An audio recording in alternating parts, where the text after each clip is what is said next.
नमस्कार, बहुत स्वागत है आपका। रात के 9 बज गए हैं, वक्त हो गया है लाख टके की बात का। मैं हूं आपके साथ शीनम शर्मा। नमस्कार, मैं हूं आपके साथ मैं मनदीप। लाख टके की बात में आज बात करेंगे एसपी का मिल्कीपुर का मजबूत किला ढहाने के लिए सीएम योगी ने स्पेशल प्लान बनाया था, जो कि काम भी किया। योगी ने प्रचार की कमान संभाल रखी थी। इसके अलावा बात करेंगे उपचुनाव में बीजेपी के माइक्रो मैनेजमेंट की। एक बूथ 10 यूथ के बीजेपी की जो ये रणनीति थी, कैसे इससे जीत हासिल हुई, कैसे जीत की राह आसान हो गई। इसके साथ ही बात करेंगे मिल्कीपुर में समाजवादी पार्टी की हार पर मायावती ने बड़ा प्रहार किया और अखिलेश से सवाल भी पूछे। साथ ही बात करेंगे दिल्ली में मिली हार के बाद इंडिया ब्लॉक में वार पलटवार लगातार जारी है। दिल्ली में अखिलेश ने कांग्रेस के खिलाफ केजरीवाल को समर्थन दिया, तो वहीं यूपी में राहुल के साथ गठबंधन है। देखते हैं खबरें विस्तार के साथ।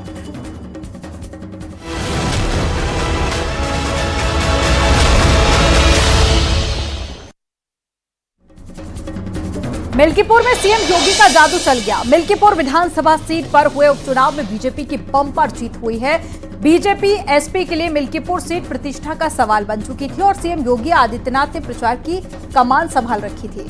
सीएम योगी ने 7 मंत्रियों को प्रचार के दंगल में उतारा था। योगी ने कई बार किया मिल्कीपुर का दौरा और उपचुनाव तैयारियों की लगातार समीक्षा बैठक भी की। अखिलेश के मजबूत किले को बीजेपी ने ढहा दिया। अयोध्या से एसपी सांसद अवधेश प्रसाद के आंसू भी काम नहीं आए। आपको रिपोर्ट दिखाते हैं।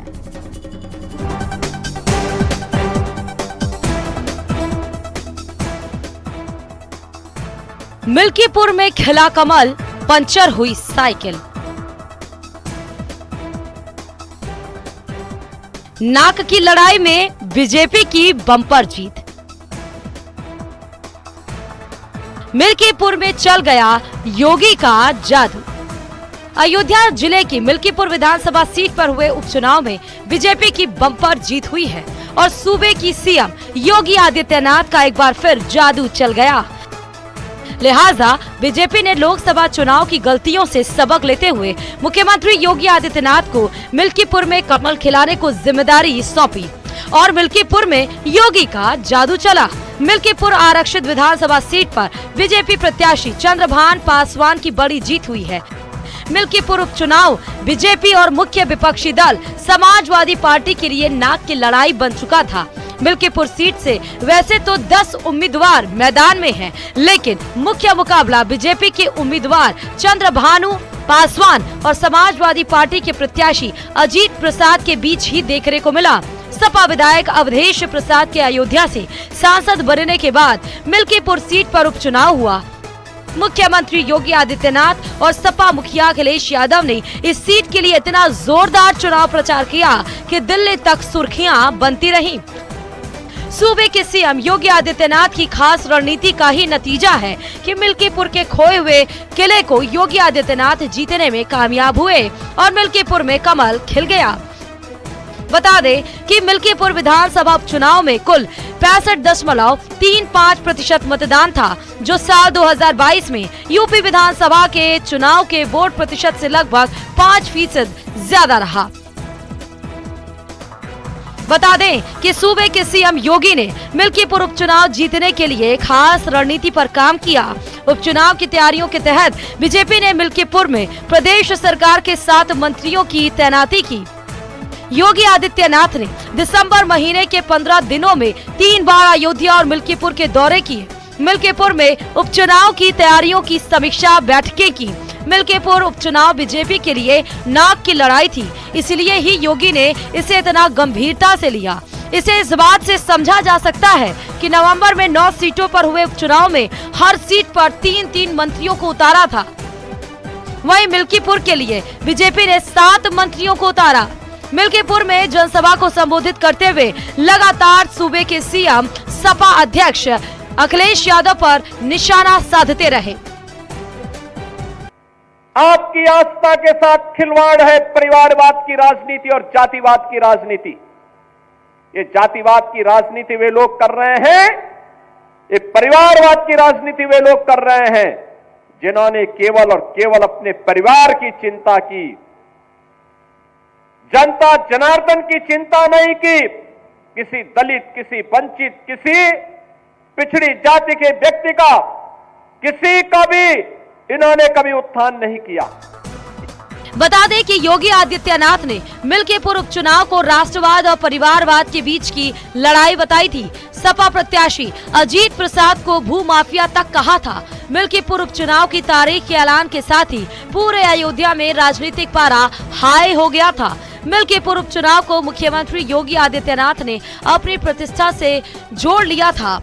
पिछले 3 चुनावों में बीजेपी मिल्कीपुर में चुनाव हार चुकी थी। इस बार हर हाल में जीत हासिल करने के लिए योगी ने जीत की रणनीति बनाने में कोई कोर कसर नहीं छोड़ी। Bureau report, news 18।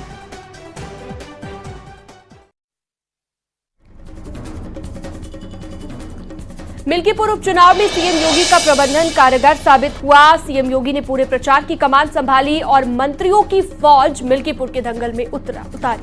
वहीं मिल्कीपुर उपचुनाव में बीजेपी का 1 बूथ 10 यूथ का फॉर्मूला काफी ज्यादा हिट साबित हुआ है। आपको इसी से जुड़ी एक रिपोर्ट दिखाते हैं।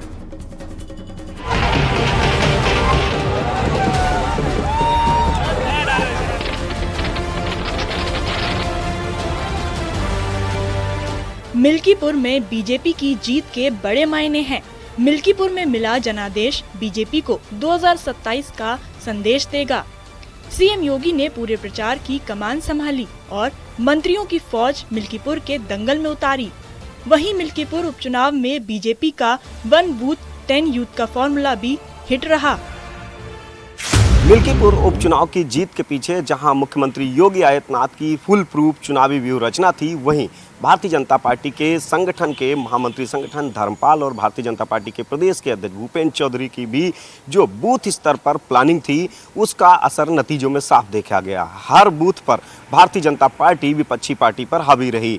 यही नहीं, जो 30 राउंड की काउंटिंग थी, हर राउंड में भारतीय जनता पार्टी से समाजवादी पार्टी पिछड़ती नजर आई। महामंत्री संगठन धर्मपाल और बीजेपी प्रदेश अध्यक्ष भूपेंद्र चौधरी की जोड़ी ने संगठनात्मक लिहाज से मिल्कीपुर में जो माइक्रो मैनेजमेंट किया, उसका असर नतीजों में साफ देखा गया। बूथ प्रबंधन, सांगठनिक समन्वय मिल्कीपुर जीत का महामंत्र बना। 2024 के लोकसभा चुनाव के बाद ही हम संगठन और सत्ता दोनों साथ मिलकर के मिल्कीपुर में लगी। योगी जी के मंत्र को हमने अपनाया। लगातार जो हमारे मंत्री थे, मिनिस्टर्स थे, वो वहाँ पर उन्होंने कैंप लगाए रखा। जो हमारे संगठन के पदाधिकारी थे, वहाँ पर लोगों से वो मिले, हर घर गए और जो काम योगी जी की सरकार ने, मोदी जी की सरकार ने लगातार किया है, उस पर हमने जनता के बीच में हम जा करके हमने अपनी बात वहाँ पर रखी। और मुझे लगता है कि जो भरोसा योगी जी के ऊपर और मोदी जी के ऊपर लोगों का है, उसी की वजह से इतनी शानदार जीत मिल्कीपुर में हमें मिली। बीजेपी के बूथ प्रबंधन वाले फॉर्मूला का असर ये रहा कि समाजवादी पार्टी के प्रत्याशी अजीत प्रसाद अपना बूथ भी हार गए। महामंत्री संगठन धर्मपाल और बीजेपी प्रदेश अध्यक्ष भूपेंद्र चौधरी की जोड़ी ने माइक्रो मैनेजमेंट किया। वहीं बीजेपी संगठन और सरकार के मंत्रियों की 16,000 से ज्यादा बैठकें हुई। सीएम योगी के व्यू रचना और बीजेपी संगठन के माइक्रो मैनेजमेंट ने मिल्कीपुर में इतिहास रच दिया। भारतीय जनता पार्टी की जो संगठनात्मक बैठकें हुई, 1000 से ज़्यादा बैठकें हुई। खुद महामंत्री संगठन धर्मपाल ने बूथ स्तर पर कार्यकर्ताओं के साथ बैठक की। यही नहीं, वो आम वोटरों में, आम बस्तियों में भेष बदलकर सादगी से पहुँचे और वहाँ पर फीडबैक लिया। जहाँ कोर कसर थी, वहाँ पर तैयारियाँ की गई। यानी कि एक विस्तृत संगठनात्मक रणनीति से, और वो रणनीति ये थी कि 1 बूथ 10 यूथ के जो कार्यकर्ता तैनात किए गए थे महामंत्री संगठन धर्मपाल की तरफ से, वो रणनीति इस नतीजों में भी साफ मिल्कीपुर के नजर आई। कैमरामैन रवि के साथ संकेत मिश्रा, न्यूज़ 18 लखनऊ।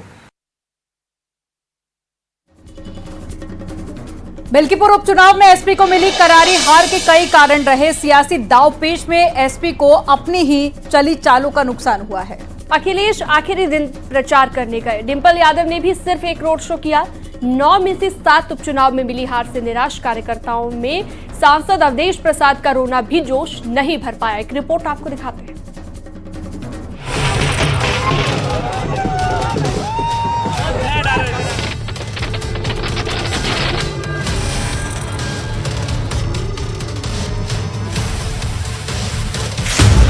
मिल्कीपुर उपचुनाव में हार का ठीकरा एसपी मुखिया अखिलेश यादव भले ही चुनाव आयोग और पुलिस प्रशासन पर फोड़ रहे हों, लेकिन सियासी बिसात पर एसपी की हर चाल नाकाम हुई। चुनावी शतरंज में एसपी को अपनी ही चली कुछ चालों में भी नुकसान हुआ। अजित प्रसाद की छवि भी उतनी लोकप्रिय नहीं है जितनी उनके सांसद पिता अवधेश प्रसाद की है। इसका भी नुकसान पार्टी को उठाना पड़ा। जानते हैं मिल्कीपुर में एसपी की हार के क्या क्या कारण रहे।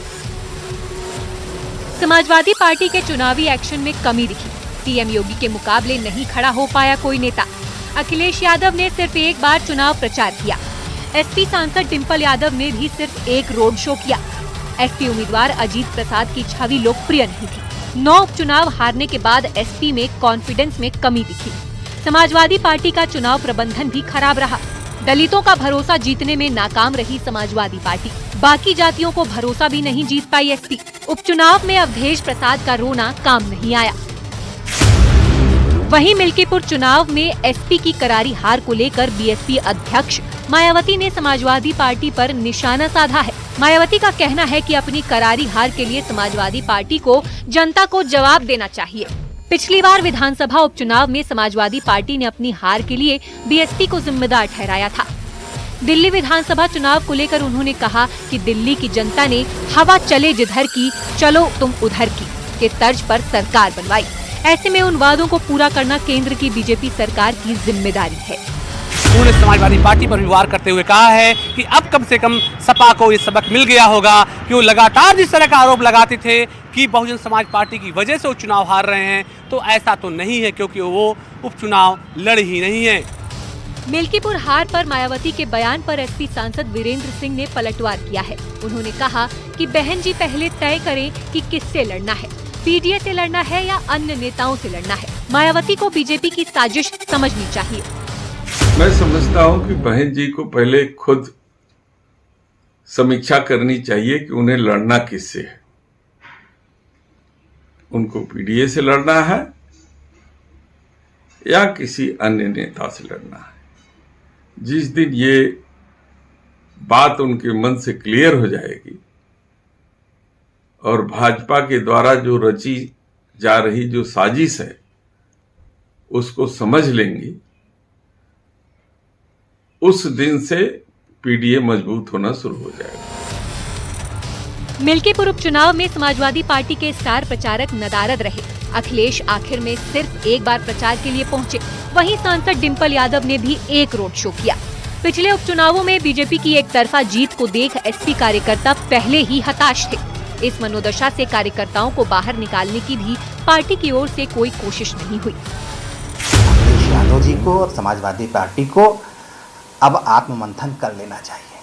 अब उत्तर प्रदेश की राजनीति पोस्टर से नहीं चलेगी, होर्डिंग से नहीं चलेगी, ट्विटर से नहीं चलेगी। उसके लिए आपको ज़मीन पर उतरना पड़ेगा, लोगों को भरोसा दिलाना पड़ेगा। आप बंटवारे के जरिए उत्तर प्रदेश के लोगों को अपनी तरफ आकर्षित नहीं कर सकते। 2017 के बाद से देख लीजिए, कोई भी इलेक्शन रहा हो, कोई भी चुनाव रहा हो, भारतीय जनता पार्टी जीतती रही है। यहाँ तक कि अयोध्या से एसपी के सांसद अवधेश प्रसाद का रोना भी उनके बेटे को जीत नहीं दिला सका। न्यूज़ 18 के लिए ब्यूरो रिपोर्ट।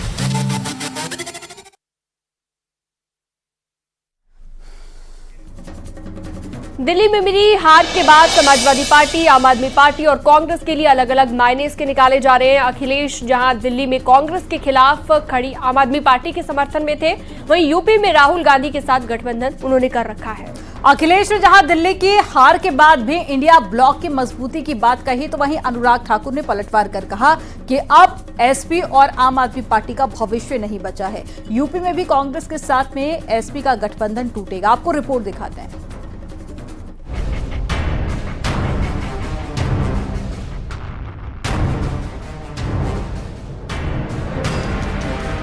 दिल्ली चुनाव में आम आदमी पार्टी की बड़ी हार हुई है। अखिलेश यादव भी आम आदमी पार्टी के प्रचार में गए थे और उनका समर्थन किया था। वहीं दिल्ली में आम आदमी पार्टी और कांग्रेस आमने सामने थे, जबकि यूपी में कांग्रेस और समाजवादी पार्टी का गठबंधन है। दिल्ली के रिजल्ट पर अखिलेश यादव ने कहा कि दिल्ली में आम आदमी पार्टी की हार बहुत कुछ सिखाती है। मिल्कीपुर उपचुनाव में खुली लूट हुई है, जिससे बीजेपी जीती है। देखिए, दिल्ली का परिणाम जो हमने आपने देखा, आपको हम चाहते थे कि आप पार्टी जीते, आप पार्टी नहीं जीती। बीजेपी जीती है। लोकतंत्र में हम जनता का जो भी फैसला वो स्वीकार करते हैं, लेकिन उत्तर प्रदेश की हमने आपने लूट देखी है। ये जो लोग मिल्कीपुर एक विधानसभा पूरी ताकत लगा दी है, इन्हें तो लोकतंत्र में कोई बहुत बड़ा सम्मान देना चाहिए। अखिलेश ने मिल्कीपुर की हार पर तंज कसा और इससे बीजेपी की अयोध्या की हार नहीं बदल जाएगी। वहीं बीजेपी सांसद अनुराग ठाकुर ने पलटवार कर कहा कि सपा और आम आदमी पार्टी का गठबंधन बिखर चुका है, इसका कोई भविष्य नहीं है। जो लोग मिल्कीपुर जीत करके कोई संदेश देना चाहते हैं, अयोध्या की हार मिल्कीपुर की जीत बराबर नहीं कर सकती है। अयोध्या की हार हमेशा हमेशा के लिए अयोध्या की हार रहेगी, वो बदला नहीं हो सकता मिल्कीपुर की जीत। जो लोग ये कह रहे हैं मिल्कीपुर जीत करके बदला ले लिया, अयोध्या का बदला कोई नहीं हो सकता। अयोध्या की जनता ने अयोध्या में जिताया था, ये चुनाव भी जीत जाते, लेकिन इन्होंने बड़े पैमाने पे बेईमानी की है। गठबंधन में न सत्य, न समर्पण, न प्रेम, और साथ साथ चलने की बात करें, वो 7 महीने साथ ना चल पाए और ना ही ये चल पाए। तो ये तो वही बात है, प्यार हुआ, इकरार हुआ, फिर टकराव हुआ, तकरार हुआ, बिखराव भी हो गया। 7 महीने में सब कुछ हो लिया भाई, क्योंकि यहाँ कुछ एक जैसा नहीं था। ये सब अलग अलग सोच के लोग हैं। केवल एक बात इन सब की एक थी कि इनमें से अधिकतर लोग बेल पर बाहर हैं भ्रष्टाचार के मुद्दों में। राजनीति के जानकार मानते हैं कि कांग्रेस चाहती है कि क्षेत्रीय पार्टियां मजबूत ना हो। अखिलेश कहते हैं कि जहां क्षेत्रीय पार्टियां बीजेपी के खिलाफ मजबूत हैं, वहां कांग्रेस पीछे हट जाए। लेकिन इंडिया गठबंधन में कांग्रेस कहीं भी बड़ा दिल दिखाती नजर नहीं आई है। इंडिया अलायंस के लिए एक नुकसान की स्थिति है और कांग्रेस और रीजनल पार्टियों की जो लड़ाई थी उसमें कांग्रेस भी हारी है और जो नेशनल पार्टी है आम आदमी पार्टी वो भी हारी है। बावजूद उसके कि समाजवादी पार्टी और यूबीटी, शिवसेना, एनसीपी ने उनको समर्थन दिया था। तो अब एक नई स्थिति है और नए तरीके के समीकरण की गुंजाइश भारत की राजनीति में दिखाई देती है। लखनऊ में एसपी ऑफिस के बाहर चुनाव आयोग के खिलाफ पोस्टर और बैनर का सिलसिला जारी है। एसपी नेता ने फिर नई होर्डिंग लगवाई जिसमें लिखा, विनम्र श्रद्धांजलि चुनाव आयोग। बात विपक्षी गठबंधन की करें तो कांग्रेस और एसपी के सामने यूपी का 2027 का विधानसभा चुनाव है। अगर दोनों सियासी दल अपने फायदे देखते रहेंगे तो इसका सीधा फायदा बीजेपी को मिलता रहेगा। दिल्ली का चुनाव न सिर्फ इंडिया गठबंधन को आईना दिखाता है, बल्कि साफ तौर से बताता है कि उत्तर प्रदेश में 2027 की जंग को अगर जीतना है तो कहीं ना कहीं से उनको अपनी रणनीति पर फिर से फैसला करना होगा। साथ ही जो भूल चूक हुई है उसके लिए नए कदम उठाने होंगे, क्योंकि सियासत में कहा जाता है कि जो जीता वही सिकंदर। फिलहाल बीजेपी जीती है तो सिकंदर वही कहलाएगी। कैमरा पर्सन गोपी गिरी के साथ अलाउद्दीन, न्यूज़ 18 लखनऊ।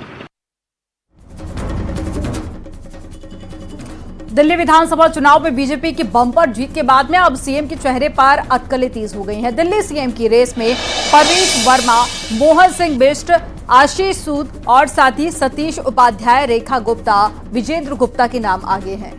वहीं पूर्वांचली समाज से मनोज तिवारी और पंजाबी समाज से वीरेंद्र सचदेवा का नाम भी सीएम की रेस में शामिल है। इस रेस में मनजिंदर सिंह सिरसा का नाम भी शामिल है, लेकिन बीजेपी हर बार अटकलों से आगे निकलकर चौंका देने के लिए जानी जाती है। एक रिपोर्ट आपको दिखाते हैं।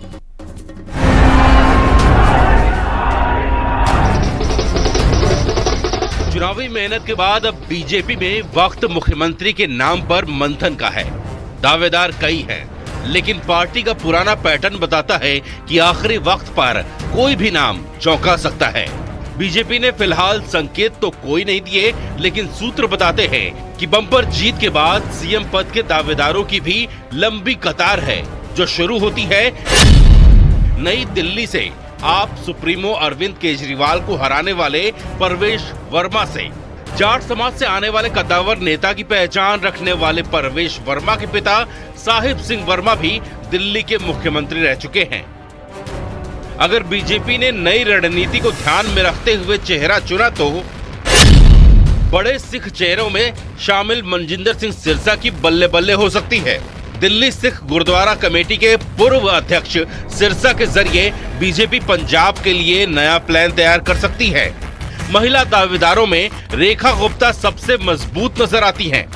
एमसीडी की काउंसलर के तौर पर प्रशासनिक तजुर्बा और महिला मोर्चे की राष्ट्रीय उपाध्यक्ष रहते संगठन का कामकाज देख चुकी हैं। बीजेपी की दिल्ली जीत में पूर्वांचल समाज का बड़ा रोल रहा है, इसलिए अगर पार्टी ने इस समाज से कोई दावेदार चुना तो पूर्व प्रदेश अध्यक्ष सतीश उपाध्याय का दांव लग सकता है। उनके पास एनडीएमसी में बतौर उपाध्यक्ष काम करने का भी अनुभव है। हालांकि इसी समाज से आने वाले मनोज तिवारी भी मजबूत दावेदार माने जा रहे हैं। प्रदेश अध्यक्ष का जिम्मा संभाल चुके मनोज तिवारी के जरिए इसी साल होने वाले बिहार विधानसभा चुनाव के लिए दिल्ली से मैसेज दिया जा सकता है। सीएम पद की रेस में एक नाम जनकपुरी से जीतने वाले आशीष सूद का भी है। पंजाबी चेहरे के तौर पर पार्टी उन पर दांव खेल सकती है। आशीष सूद के पास संगठन का तजुर्बा तो है ही, साथ में उन्हें सेंट्रल लीडरशिप का भी करीबी माना जाता है। दिल्ली की कुल आबादी में पंजाबी समाज का एक बड़ा हिस्सा है, इसलिए पूर्वांचली के साथ साथ पंजाबी चेहरे को लेकर भी बड़ी सुगबुगाहट है। और इस कतार में एक बड़े दावेदार बीजेपी के मौजूदा प्रदेश अध्यक्ष वीरेंद्र सचदेवा का नाम भी शामिल है। इस जीत में उनकी भी बड़ी भूमिका मानी जा रही है। पार्टी के अनुभवी नेताओं में शुमार विजेंद्र गुप्ता का नाम भी सुर्खियों में है। प्रदेश अध्यक्ष से लेकर नेता प्रतिपक्ष की भूमिका निभा चुके हैं और वैश्य समाज से बीजेपी के एक बड़े नेता हैं। तो सीएम फेस कौन होगा? देखिए, हमारे लिए ये विषय गौण है। हम पहले भी कह चुके हैं, भारतीय जनता पार्टी का कार्यकर्ता मुख्यमंत्री बनेगा, केंद्रीय नेतृत्व तय करेगा इसको। इस लिस्ट में एक दावेदार ऐसा भी है जिसने चुनावी नतीजों से सबको हैरान कर दिया। ये है मुस्तफाबाद से जीतने वाले मोहन सिंह बिष्ट। करावल नगर से बदलकर पार्टी ने मुस्लिम बहुल मुस्तफाबाद में उतारा इन्हें और मोहन सिंह बिष्ट ने यहाँ बड़ी जीत हासिल कर दी, इसलिए उनका नाम भी रेस में शामिल है। नाम कई हैं, लेकिन एक हकीकत ये है कि बीजेपी आसानी से पत्ते नहीं खोलती और एमपी, राजस्थान, हरियाणा के हालिया फैसले बताते हैं कि सरप्राइज पैकेज में किसी की भी लॉटरी लग सकती है।